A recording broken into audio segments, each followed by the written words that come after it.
छत्तीसगढ़ में करीब 2 साल बाद कांग्रेस के पूर्व राष्ट्रीय अध्यक्ष राहुल गांधी का दौरा होने जा रहा है।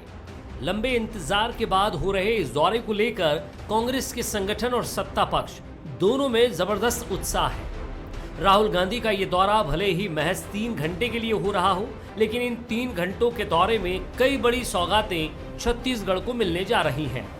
राहुल गांधी के प्रमुख कार्यक्रम में सेवाग्राम का शिलान्यास, छत्तीसगढ़ अमर जवान ज्योति, राजीव गांधी भूमिहीन कृषि मजदूर न्याय योजना का उद्घाटन, राजीव युवा मितान क्लब को राशि का वितरण शामिल है। उनके साथ भोजन भी करेंगे, उसमें हमारे युवा मितान क्लब के लोग भी रहेंगे, उसमें हमारे भूमिहीन श्रमिक के साथी भी रहेंगे, हमारे गौठान समिति में कुछ महिलाएं जो काम कर रहे हैं उसमें भी रहेंगे, जो तेंदुपत्ता संग्राहक हैं वो लोग भी बैठेंगे और गांधीवादी विचारक जो देश भर से आएंगे। राहुल गांधी के दौरे से कांग्रेस जहां अपने आप को मजबूत करने की जुगत में है, वहीं बीजेपी को इसमें अपने आला कमान को खुश करने की नीयत दिखाई दे रही है। पूर्व मुख्यमंत्री डॉक्टर रमन सिंह ने राहुल गांधी के दौरे पर सवाल उठाए हैं। अपनी नंबर बढ़ाने के लिए बुला रहा है, किसी का नंबर काटने के लिए बुला रहा है। ये कांग्रेस की अंतरकलह चरम सीमा में पहुंच चुका है और इसकी ही परिणति है कि टी.एस. सिंहदेव को बोलना पड़ा कि उसकी चरित हत्या के लिए उपाय किए जा रहे हैं। ये इसका अंत यही होगा। आपस में जिस प्रकार मतभेद बढ़े हुए हैं, राहुल के सामने लोगों को उनको भी समझ में आएगा कि छत्तीसगढ़ किस दिशा में जा रहा है, यहाँ का संगठन किस दिशा में जा रहा है। फिलहाल राहुल गांधी का ये दौरा सत्ता और कांग्रेस के लिए कई मायनों में अहम रहने वाला है। कांग्रेस जहां खुद को गांधीवादी विचारधारा के रूप में अपने आप को स्थापित करना चाहती है, वहीं संगठन अपने आला नेता को लंबे समय बाद अपने बीच पाकर नई ऊर्जा का संचार महसूस कर रही है। मोहन तिवारी, बंसल न्यूज, रायपुर। नमस्कार, आज के मुद्दे में आप सभी का स्वागत है। मैं हूं आदित्य नामदेव। कांग्रेस ये बखूबी तरीके से जानती है कि सत्ता में अगर वो काबिज आज है तो इसके पीछे केवल और केवल किसान हैं, और कांग्रेस ये भी जानती है कि अगर 2023 के चुनाव में फिर से अगर इसी बहुमत के साथ सरकार बनानी है तो भी किसानों को साध कर रखना जरूरी है। राहुल गांधी का छत्तीसगढ़ दौरा भूमिहीन किसानों को एक बड़ी सौगात देने जा रहा है। 2023 के चुनाव में निश्चित तौर पर कांग्रेस के लिए एक बड़ा ब्रह्मास्त्र साबित होगा, और इसमें निश्चित तौर पर बीजेपी किस तरह से इस ब्रह्मास्त्र से पार पाएगी ये आने वाला चुनाव बताएगा। लेकिन ये एक बात बिल्कुल साफ है कि पहले उन किसानों के लिए जिनके पास भूमि थी, अब उन किसानों के लिए जिनके पास भूमि नहीं है, ये दोनों वर्ग को साधने का काम फिलहाल कांग्रेस कर रही है। तो आज इसी विषय पर हम डिस्कशन करेंगे। हमारे साथ मौजूद हैं कांग्रेस के प्रवक्ता नितिन भंसाली जी, मैं बहुत बहुत स्वागत करता हूं उनका। मेरे साथ मौजूद हैं भारतीय जनता पार्टी के नेता सुशांत शुक्ला जी, मैं उनका भी बहुत बहुत स्वागत करता हूं। मेरे साथ वरिष्ठ पत्रकार हैं अनिरुद्ध दुबे जी, मैं उनका भी स्वागत करता हूं। तो आज हमारा विषय यही है, आ रहे हैं युवराज, बीजेपी क्यों नाराज। पहला सवाल मैं अनिरुद्ध जी से ही लेना चाहूंगा, सीधा मैं उनके पास चलता हूं। अनिरुद्ध जी, बड़ा एक वर्ग है जिनके पास भूमि नहीं, ऐसे किसानों की। वो किसान जिनके पास भूमि है वो उनको 2500 रुपए प्रति क्विंटल कांग्रेस सरकार दे रही है। कर्ज माफी कांग्रेस सरकार ने की। अब उस वर्ग को साधने की कोशिश है जिसके पास भूमि नहीं है लेकिन वो किसान है। कितनी बड़ी योजना ये मानते हैं आने वाले 2023 के विधानसभा चुनाव में, जो कांग्रेस के लिए फायदेमंद साबित हो सकती है? देखिए, 2018 का जो विधानसभा चुनाव था, तो जो किसान का जो मुद्दा है, कर्ज माफी का मुद्दा है, रामबाण साबित हुआ। और उसको सरकार बनने के बाद भी जो किसानों के मुद्दे को जो है पकड़ी हुई है, पृथक पृथक घोषणाएं मुख्यमंत्री भूपेश बघेल जी करते रहे, और ये आप देखते ही रहे हैं। अब ये भूमिहीन जो है किसानों का जो मामला है, तो आने वाले समय की जो आहट है और आने वाले समय की जो स्थितियां हैं, उसको देखते हुए उन्हें बहुत ये मुद्दा कारगर नजर आ रहा है और इसको लेकर वो जो है आगे बढ़ रहे हैं। और सबसे बड़ी बात यह है कि छत्तीसगढ़ जो है कृषि प्रधान प्रदेश माना जाता है, और यहाँ पे मैक्सिमम जो है रूरल जो है, ग्रामीण क्षेत्र जो है बहुत बड़ा है, अर्बन क्षेत्र है बहुत सीमित है। तो यहाँ की जो पॉलिटिक्स जो है ग्रामीण क्षेत्र को देख के ही मतलब केंद्रित होती है, उसमें चाहे वो आदिवासी बहुल क्षेत्र हो, चाहे वो आदिवासी बहुल क्षेत्र ना हो। तो उस हिसाब से आगे बढ़ा जा रहा है। और छत्तीसगढ़ का जो है कर्ज माफी का जो फार्मूला था, उसको लेकर ये कांग्रेस जो है असम में भी आगे बढ़ी थी, और उत्तर प्रदेश और पंजाब में भी यही बात हो रही है। हालांकि पंजाब कृषि बहुल क्षेत्र रहा है शुरू से, लेकिन माना यही जा रहा है कि छत्तीसगढ़ फार्मूला जो है हर तरफ काम कर रहा है। मेरा सवाल सीधा सुशांत जी से, सबसे पहला सवाल सुशांत जी, कांग्रेस का संगठन भी 2023 के चुनाव में लगातार आगे बढ़ रहा है। अब तो सत्ता भी अपने आप को कांग्रेस अगला जो चुनाव विधानसभा चुनाव उसमें झोंक चुकी है। किसान वो किसान जो कहीं ना कहीं भारतीय जनता पार्टी से पिछली बार नाराज हो गए थे, 2 साल का बोनस का आपने वादा किया था, वो 2 साल का बोनस दे नहीं पाए। क्या ऐसा कोई शस्त्र ब्रह्मास्त्र है भारतीय जनता पार्टी के पास कि इन योजनाओं की काट भारतीय जनता पार्टी निकाल सके? सुशांत जी। नामदेव जी, सबसे महत्वपूर्ण बात छत्तीसगढ़ के परिप्रेक्ष्य में ये आती है कि आखिर यह सरकार समर्पित किस बात पर है। तो अराजकता, धोखाधड़ी, विश्वासघात, भ्रष्टाचार और लूट को समर्पित यह सरकार अगर किसी भी एक विषय पर भी खड़ी होती है तो सिर्फ एक विषय पर खड़ी होती है, वो दोनों हाथ से मंजीरा खाकर कर्जा कर्जा कर्जा कर्जा कर्जा कर्जा कर्जा का गाना गाना, एक स्तुति वंदना बस इनकी लगी हुई है। मैं आपसे आपके चैनल के माध्यम से एक विषय उठाना चाहता हूं कि जिस व्यक्ति को पूरा देश गंभीरता से नहीं लेता, उसको छत्तीसगढ़ के परिप्रेक्ष्य में उत्तर प्रदेश जैसे महत्वपूर्ण राज्य के चुनावी व्यवस्था के बीच में छत्तीसगढ़ प्रदेश में लाकर आखिर कर्ज पर आधारित और आर्थिक आपातकाल से प्रभावित इस प्रदेश में योजनाओं का आडंबर तो आप लगा सकते हैं, लेकिन उसकी सार्थकता आम जनों तक या किसानों के मध्य कैसे ले जाएंगे, इस पर अगर से एक श्वेत पत्र जारी करे सरकार तो इस बात की वास्तविकता और सार्थकता देखी जाएगी। इस प्रदेश में सत्ता हस्तांतरण की एक लड़ाई चल रही है। आज इस प्रदेश का एक मुख्यमंत्री जो कृषि मंत्री भी है, इस ग्रामीण पंचायत और विकास मंत्री भी है, वो कहता है कि राहुल गांधी जी के आगमन पर मेरी छवि खराब करने का प्रयास हो रहा है। आखिर ऐसे कौन लोग हैं वो जो अपने मंत्री के ही चरित्र हरण की व्यवस्था में लगे हुए हैं? अब आपके माध्यम से आपने मुझे एक प्रश्न कहा कि ऐसा कौन सा ब्रह्मास्त्र भाजपा लाना चाहती है। भाजपा ब्रह्मास्त्र लाना नहीं चाहती, इनकी कारगुजारियों को उन किसानों के बीच छत्तीसगढ़ की जनता के मध्य ले जाना चाहती है जिन्होंने इस कांग्रेस को व्यापक जनादेश दिया, और आने वाले 2 साल बाद वो व्यापक जनादेश लूट लेगी वापिस जनता की। जनता आवाज देने लगी है कि तुमने हमको ऐसे लूटा भरी बीच बाजार में कि चुनरी तक का रंग उड़ गया फागुन के त्योहार में।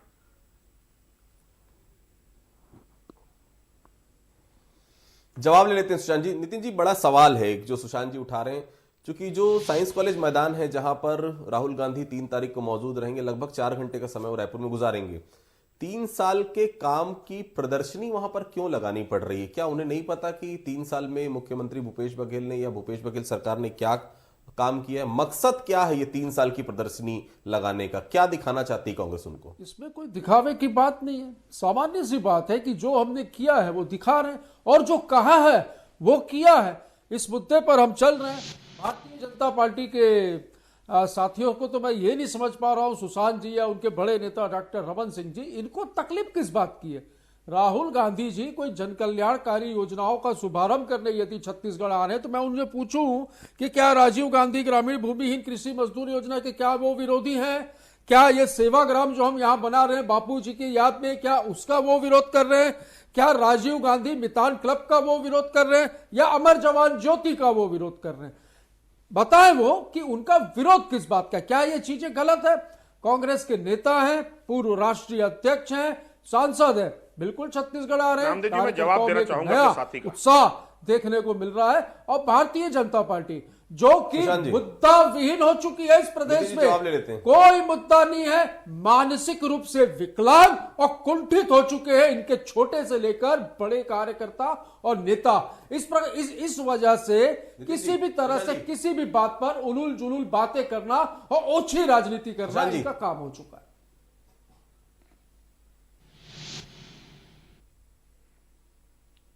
मैं जवाब देना चाहूंगा नामदेव जी। बिल्कुल, जवाब दीजिए। Hello hello.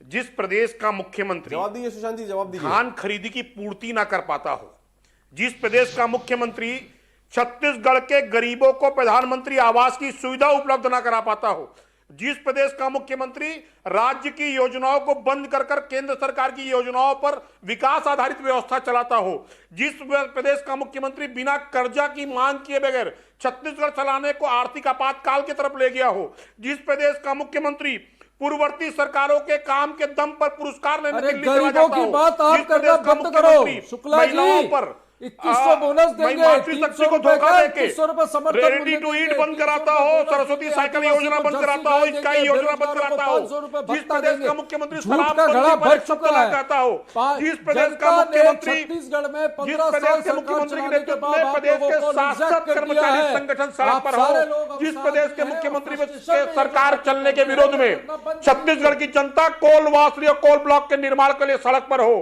जिस प्रदेश का मुख्यमंत्री के नेतृत्व में चलने वाली कांग्रेस की सरकार के खिलाफ युवा आज ही 2500 बेरोजगारी भत्ते के तरसता हो, और जिस प्रदेश के मुख्यमंत्री के नेतृत्व में एक धार्मिक वर्ग विशेष के लोगों को संरक्षण दिया जाता हो, उस प्रदेश की क्या कहानी हो सकती है कि आपके चैनल के माध्यम से अपने साथी से पूछना चाहता हूं। चिड़चिड़ाइए मत नितिन भंसाली जी, शासक को हमेशा उदाहरण प्रस्तुत करना चाहिए कि छत्तीसगढ़ में अगर एक ही नारा चलता है तो चलता है कि अंधेर नगरी चौपट राजा, जाओ भूपेश बघेल और पीएस बाबा। छाती में दर्द यदि किसी के है तो भाजपा के नेताओं के सत्ता हस्तांतरण की लड़ाई और सियासी लफासी और चुनावी पर्यटन के छोड़ इस प्रदेश के मुखिया भूपेश बघेल जी ने आया है छत्तीसगढ़ को कांग्रेस कुछ के नहीं दिया ऊपर है। की और छत्तीसगढ़ को मामला सिर्फ कुछ दिया और है, तो लूट बुलाया और कुछ और जा रहा है भ्रष्टाचार की राहुल खुली गांधी दुकान। को, कारण कुछ और है। और साफ तौर पर यही कहा जा रहा है कि किसानों के लिए कुछ नहीं सोचते आप, केवल और केवल अपने आला कमान को खुश करने के लिए, आला नेताओं को खुश करने के लिए अपने बुला रहे हैं।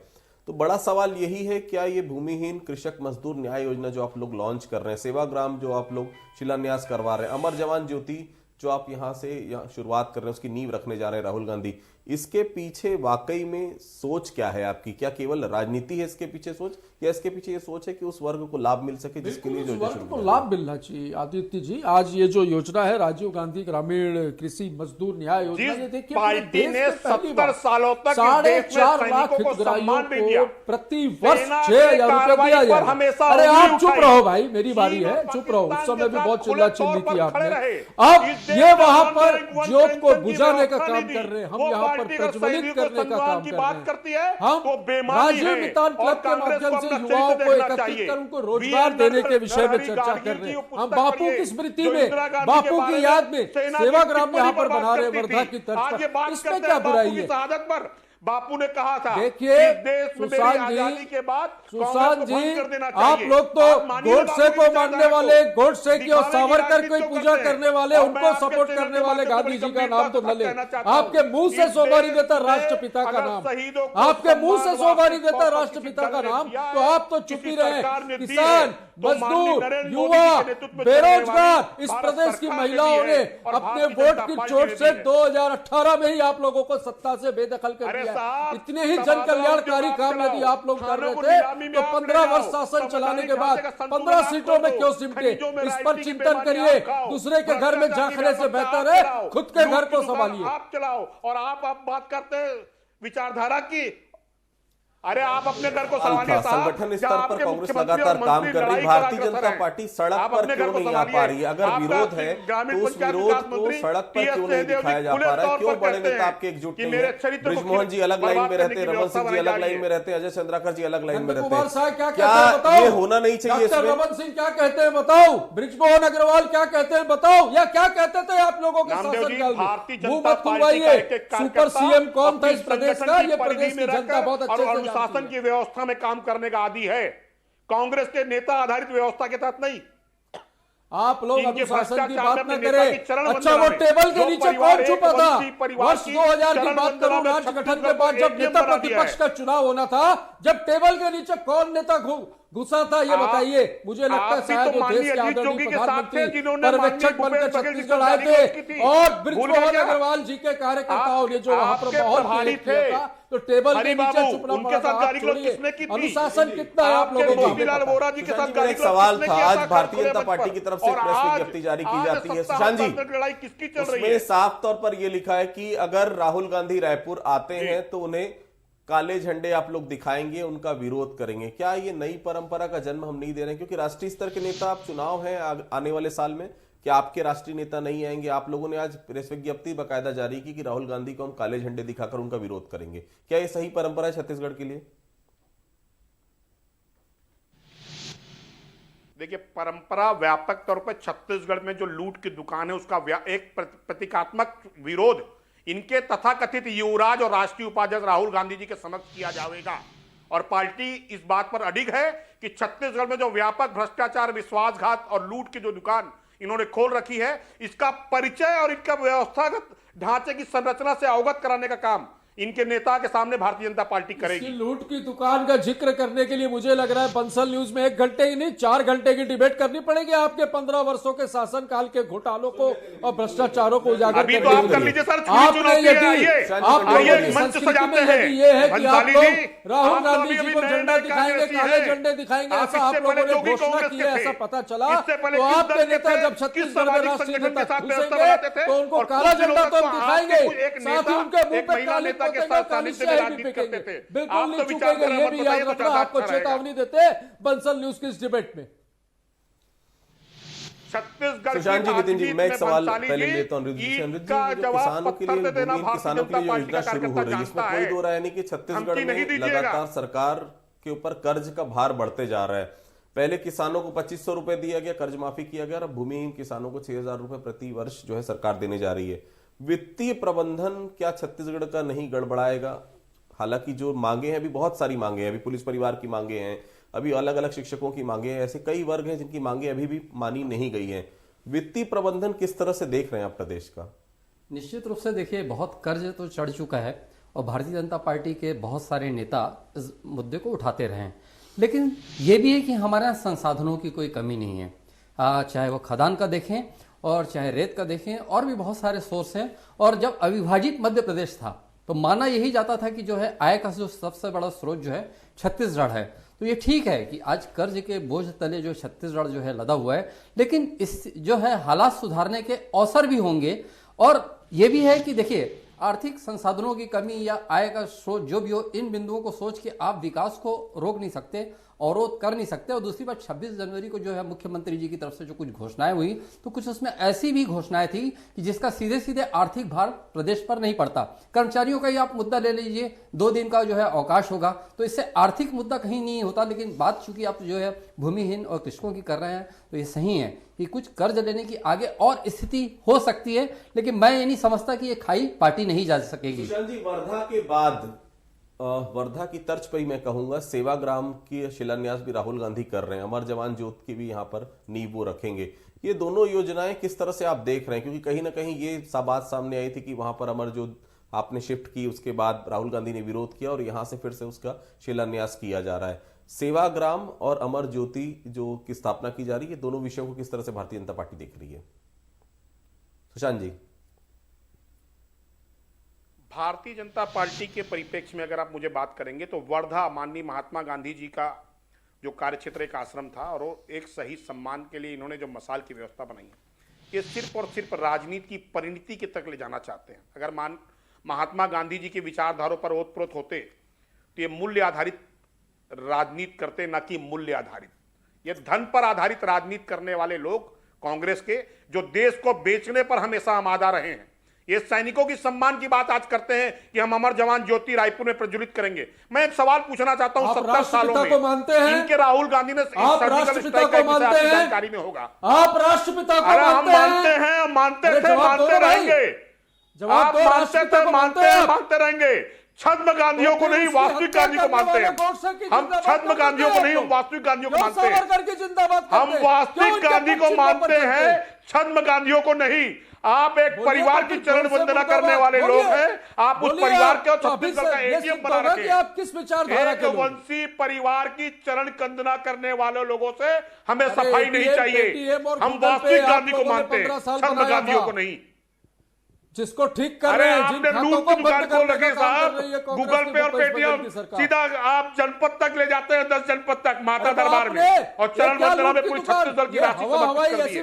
आपके चैनल के माध्यम से नामदेव जी एक प्रश्न पूछिए इनसे, आप चरण वंदना करने वाले लोगों से एक प्रश्न पूछिए नामदेव जी कि आखिर छत्तीसगढ़ की विधानसभा, छत्तीसगढ़ के अन्य विकास कार्य क्यों बंद पड़े? जिंदा रखने का प्रयास पूछिए इनसे जो प्रदेश की केंद्र की योजनाओं पर आधारित यह राज्य आखिर अपनी राज्य की योजनाएं क्यों बंद करके पड़ा हुआ है? पूछिए इनसे। और ये योजनाएं लाद करके यदि छत्तीसगढ़ इतना को आप ठगने लोगों को वाली छत्तीसगढ़ की चिंता कांग्रेस है के तो मेरे उसना साथी एक लाइन चावल का लेने जवाब के लिए दें। दबाव क्यों नहीं कुछ दिन बनाते? पहले परिपत्र जारी हुआ, क्यों नहीं बनाते आप लोग उसना चावल ले भारतीय खाद्य निगम के माध्यम से? केंद्र एनआरडीए सरकार को लूट कर दुकान यहाँ के बनाकर आपके नीलामी 9 पर खड़े सांसद करने वाले और लोग राज्यसभा हमसे सदस्य प्रश्न जो न है वो करें। संसद पहले की अपने कैंटीन गिरेबान में पे चाय नाश्ता झांकिए, करने जाते हैं, आप हंसी अपने ठिठोली गिरेबान पे करने झांकिए जाते हैं। कि उन्हें एनआरडीए को छत्तीसगढ़ 3 किसी साल में जनता ने नीलामी यहाँ की पर कगार पे वोट लाके देकर खड़ा कर संसद दिया तक आपने। पहुंचाया है, बिल्कुल उसके प्रति वो गंभीर नहीं है। इस बहस का कोई अंत नहीं, लेकिन एक बात बिल्कुल साफ है, छत्तीसगढ़ की अब आपसे राजनीति गंभीरता का मुख्य सर्टिफिकेट धुरी लेना होगा तो हर ये तो समय बेईमानी से हो जाएगी, किसान माननीय रहा भंसाली है। जी। जो किसानों की बात सुनेगा, जो किसानों की तरफ कहेगा, किसानों की योजना को पूरी करेगा, निश्चित तौर पर वो सत्ता पर काबिज होगा। भारतीय जनता पार्टी बहुत अच्छे से तरीके से जानती है कि 2 साल का बोनस भारतीय जनता पार्टी ने दे दिया होता तो शायद भारतीय जनता पार्टी 90 में केवल 14 सीट नहीं जीत पाती। तो किसान शुरू से धुरी पर रहा है और मुख्यमंत्री भूपेश बघेल बेहतर तरीके से जानते हैं। लेकिन हाँ, ये बात बिल्कुल तय है, आगे बहुत कुछ किया जाना है। पुलिस परिवारों की भी मांग है, शिक्षकों की मांग है, अनियमित बेरोजगारों की मांग है, बेरोजगारी भत्ते की मांग है, बहुत सारे ऐसे विषय हैं जो अभी भी पूरा किया जाना छत्तीसगढ़ में शेष है। तो आज की चर्चा में आप सभी लोग जुड़े, मैं सभी का धन्यवाद करता हूं। नितिन बंसाली जी, अनिरुद्ध दुबे जी, सुशांत जी, सभी का धन्यवाद करता हूं। तो आज के मुद्दे में फिलहाल इतना ही। कल किसी अन्य मुद्दे पर हम फिर से